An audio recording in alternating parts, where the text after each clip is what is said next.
अब हम Ohm's law को ड्राइव करने वाले हैं। ओम्स लॉ हमने देखा कि V is equal to I R होता है। ये कैसे आया हमारे पास, इसको देखते हैं। तो हमने पढ़ा कि जो करंट का और ड्रिफ्ट वेलोसिटी का रिलेशन होता है, as we know that I जो होता है वो हमारे पास होता है NeAVD। रिजल्ट आपको याद रखना इसको। करंट जो होता है ये नंबर डेंसिटी ऑफ इलेक्ट्रॉन है, चार्ज ऑन इलेक्ट्रॉन है, ये cross section area of the conductor है, और VD ड्रिफ्ट वेलोसिटी है। एंड आल्सो जो VD होती है उसकी वैल्यू होती है EV डिवाइडेड बाई ml। तो यहां से हम कंबाइन करते हैं इन फैक्टर को, तो हम क्या लिख सकते हैं, I is equal to NeA और VD की वैल्यू पुट करेंगे हो जाएगा EV डिवाइडेड बाई ml। यहां से हमें मिलेगा NE इंटू E क्या हो गया, E square A divided by ml और इंटू क्या हुआ V। हमने यहां से क्या देखा कि हमारा जो I होता है, हमारा जो I है वो किसके बराबर है, V divided by ml into NE square A।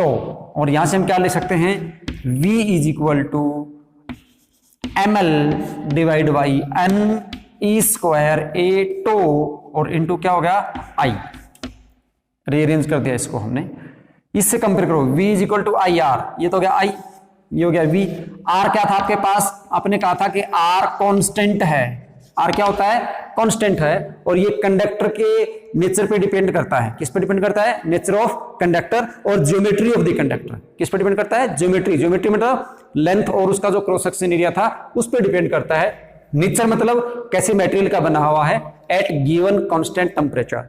तो हम यहां से क्या देखते हैं, मतलब पूरा R कांस्टेंट था, मास ऑफ इलेक्ट्रॉन है कांस्टेंट है, length of conductor constant, number density of electron conductor की कांस्टेंट, क्योंकि कंडक्टर हमने गिवन है तो फिक्स कंडक्टर कर रखा है। इलेक्ट्रॉनिक चार्ज कांस्टेंट, कैसा भी कंडक्टर हो हमेशा कांस्टेंट। कंडक्टर के आपने क्रॉस सेक्शन एरिया कांस्टेंट कर रखा है। तो रिलैक्सेशन टाइम टेम्परेचर पर डिपेंड करता है, ये भी आपने कांस्टेंट कर रखा है। तो इसका मतलब ये पूरे की पूरी टर्म क्या है, कांस्टेंट है। तो इसको हम R लिख सकते हैं। तो V किसके बराबर हुआ, I R के बराबर हुआ, और V प्रोपोर्शनल टू किसके बराबर हुआ, I के बराबर हुआ। यहां से वेयर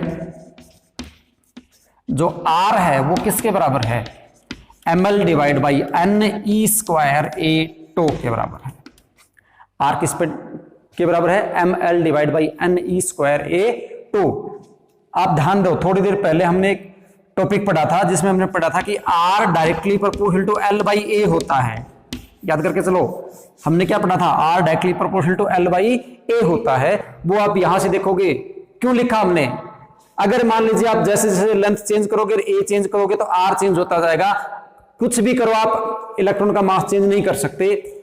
आप गिवन कंडक्टर में गिवन कंडक्टर की लेंथ और एरिया बदल सकते हो, तो उसकी नंबर डेंसिटी चेंज नहीं कर सकते। आप उसका जो इलेक्ट्रॉन का चार्ज है वो चेंज नहीं कर सकते। टेम्परेचर कांस्टेंट कर रखा है आपने। तो उस दौरान जो NE स्क्वायर ये जो टर्म थी, ये कांस्टेंट टर्म थी। तो यहां इसको आपने लिखा था R is equal to proportionality को आपने बोला था rho L divided by A। और रो क्या था, रो था आपके पास स्पेसिफिक रेजिस्टेंस, जिसको रेजिस्टिविटी आप बोलते हो। तो ये किसके बराबर हो जाएगा, यहां से रो की वैल्यू यहां से हमारे पास आई m divided by NE square.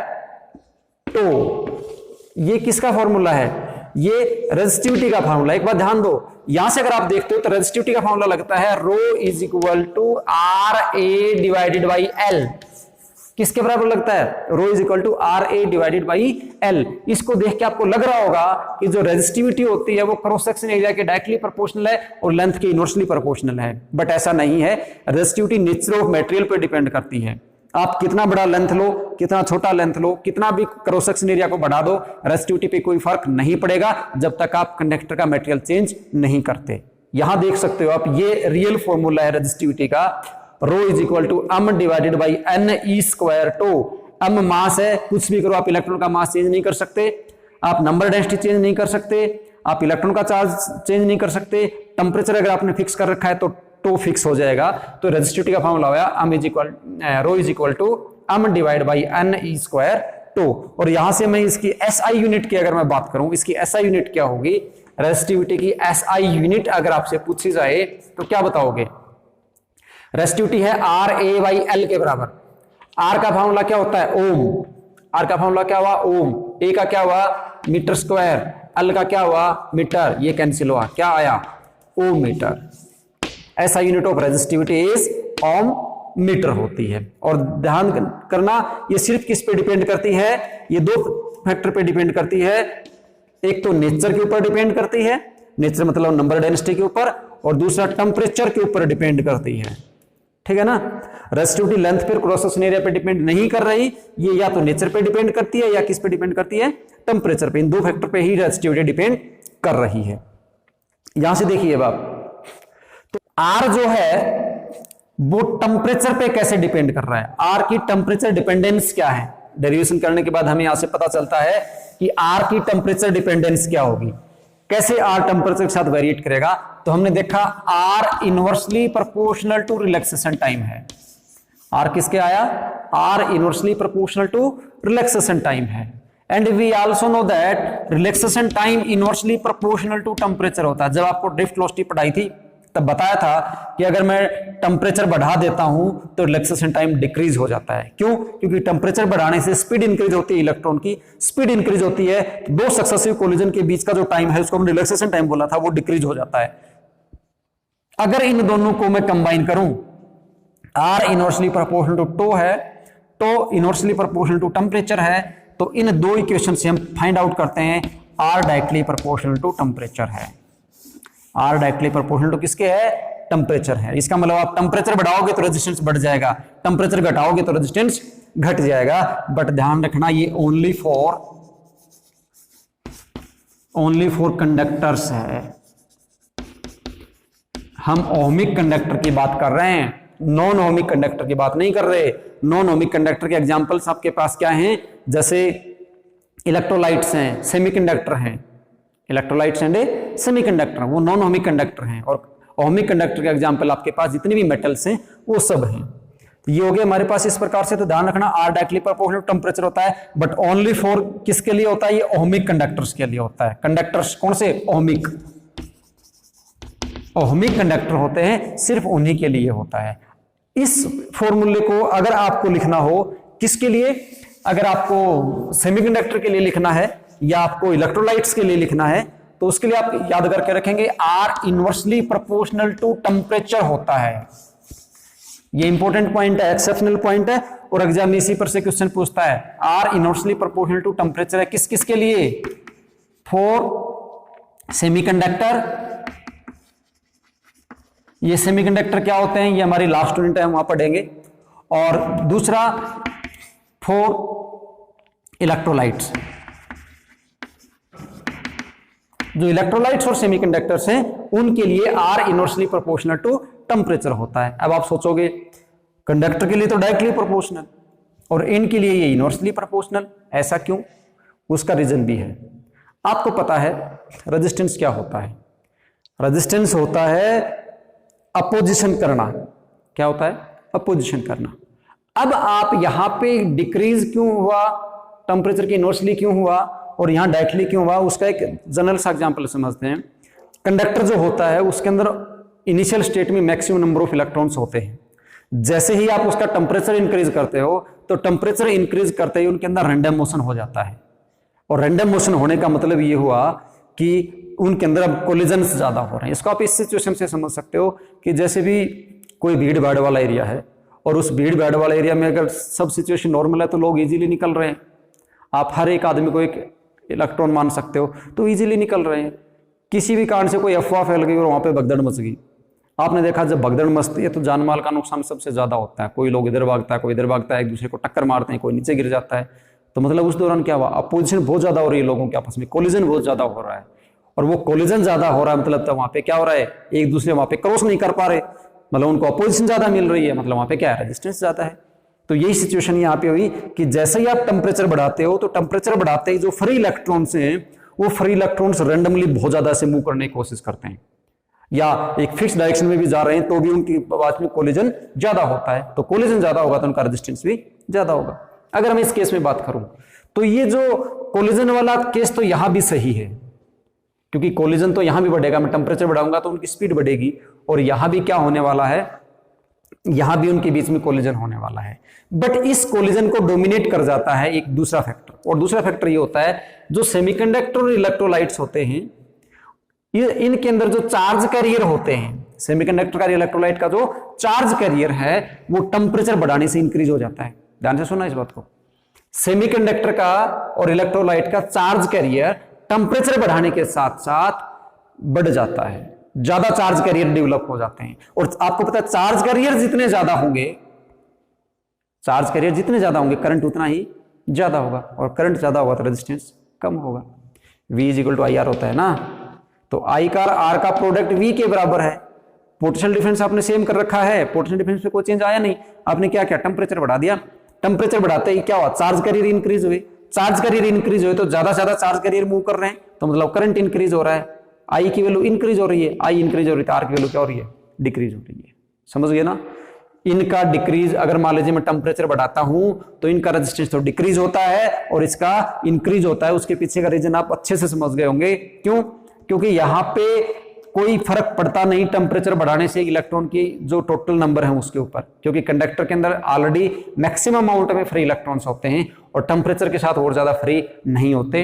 इनके अंदर क्या करते हैं, जब आप टेम्परेचर बढ़ाते हो तो टेम्परेचर बढ़ाने के साथ साथ फ्री इलेक्ट्रॉन्स भी बढ़ते हैं, और फ्री इलेक्ट्रॉन्स बढ़ते हैं तो मतलब चार्ज कैरियर, इसके अंदर तो इलेक्ट्रॉन्स और होल्स होते हैं, इसके अंदर क्या होते हैं, इलेक्ट्रॉन्स और होल्स होते हैं चार्ज कैरियर, और इसके अंदर आपको पता है पॉजिटिव और नेगेटिव आयंस होते हैं। तो इसके अंदर जो चार्ज कैरियर है, दोनों चार्ज कैरियर बढ़ के करंट को इंक्रीज कर देते हैं, उसके कारण रेजिस्टेंस डिक्रीज हो जाता है। तो इस केस में ये जो चार्ज कैरियर वाला फैक्टर है वो डोमिनेट कर जाता है किसके साथ, कोलिजन के ऊपर। तो ये ज्यादा प्रभावी है, ये कम प्रभावी हुआ, इसलिए ये इनवर्सली रहा और इसका क्या रहा, डायरेक्टली रहा। तो ये टेम्परेचर डिपेंडेंस हमारे पास थी इनकी।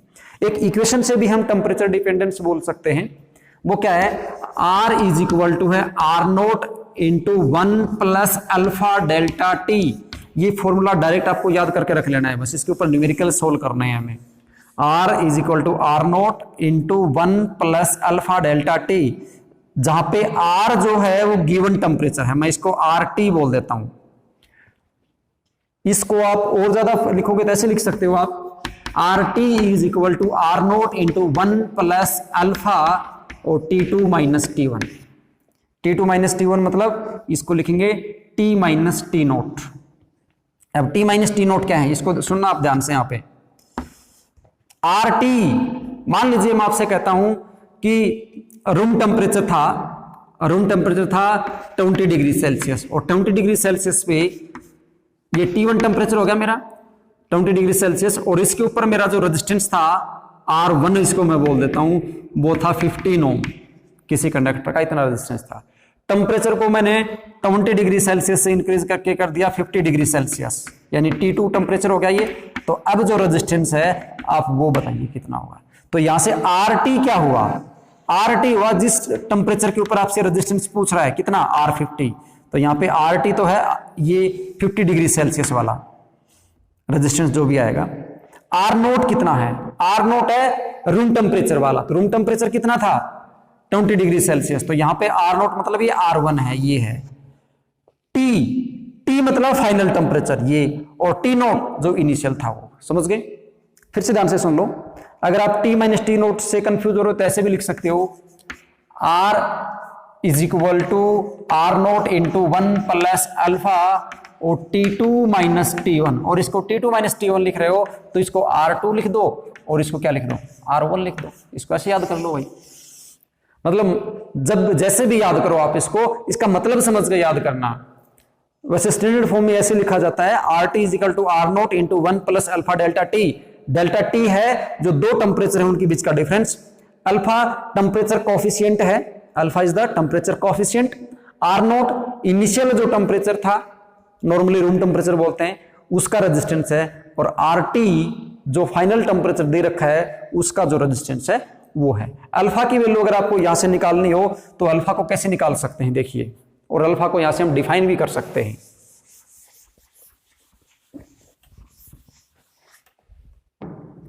कैसे, हमारे पास फॉर्मूला आया RT is equal to R nought, multiply कर देता हूं, R nought plus R nought alpha delta T. इसको आप लिख सकते हो R T minus R nought is equal to R nought alpha delta T.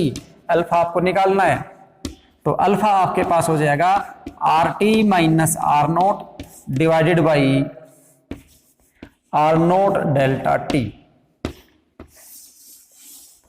ये क्या है? टेम्परेचर कॉफिशिएंट है। Are T minus R nought temperature difference है, ये रेजिस्टेंस का डिफरेंस है। आर नोट जो ओरिजिनल रेजिस्टेंस था वो था, delta T change in temperature है। अब आप देखोगे इसकी यूनिट ओम है, इसे अगर मैं यूनिट लिखूं तो यूनिट क्या हो जाएगी? R T minus R nought की यूनिट क्या आएगी? ओम। आर नोट की यूनिट क्या आएगी? Ohm. Delta T, T temperature है, टेम्परेचर को मैं केल्विन में माप रहा हूं तो डिग्री केल्विन। ओम से ओम कैंसिल हो गया, 1 डिवाइड बाई डिग्री कैनियल यानी kelvin inverse, degree kelvin inverse या पर डिग्री सेल्सियस। अल्फा की जो यूनिट क्या रहेगी? अल्फा की यूनिट रहेगी डिग्री पर डिग्री सेल्सियस और पर डिग्री केल्विन। केल्विन में भी रिप्रेजेंट कर सकते हो, डिग्री सेल्सियस में भी इसको आप रिप्रेजेंट कर सकते हो। तो ये आप टेम्परेचर कोएफिशिएंट निकाल लोगे। रेसिस्टिविटी की टर्म में लिखूं तो आप रेसिस्टिविटी का भी निकाल सकते हो। रेसिस्टिविटी को ऐसे लिख देंगे, rho T is equal to rho nought into 1 plus alpha delta T. ये हो गया रेसिस्टिविटी का, और ये फॉर्मूला किसका होगा? टेम्परेचर का। नेक्स्ट क्लास में हम इसका ग्राफिकल वेरिएशन भी देखेंगे, ग्राफ से कि किस प्रकार से वेरिएट करते हैं ये।